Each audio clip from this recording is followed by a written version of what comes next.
Прво прашање. За која возраста? Убавата работа што клубот за родители е од моментот, дури не мораме да бидеме родител за да можеме да се вклучиме во клубот на родители.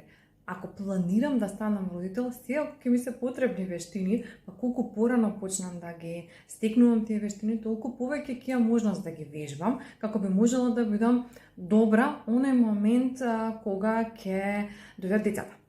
Доколку пак имам деца кои што имаат 25 години, кои што веќе самите се возрастни, дали клубот е за мене? Да.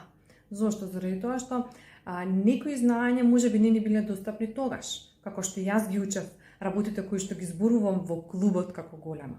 Така да можете заедно со вашите веќе возрастни и големи деца да учите вештини за тоа како подобро да се забавувате и да си играте во светот на големите.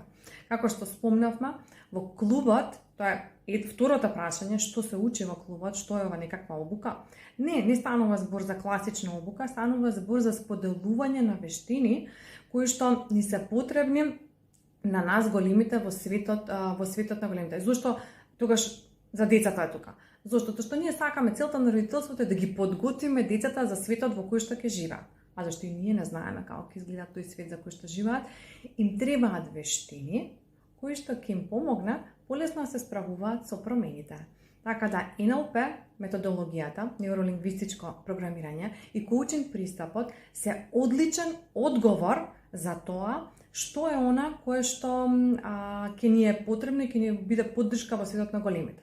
Што ни доаѓа третото прашање, многу често, а тоа е модификација на второто, што точно се учи. Значи во овој клуб не зборуваме за класични работи кои што ни се потребни и повеќе од значење во процесот на родителство, дали е тоа како одвикнуваме цуцличка, како одвикнуваме пелени, како привикнуваме за училиште, за градинка или некакви конкретни предизвици, за тоа и така како има исто богата структура и богати материјали кои што може да се најдат.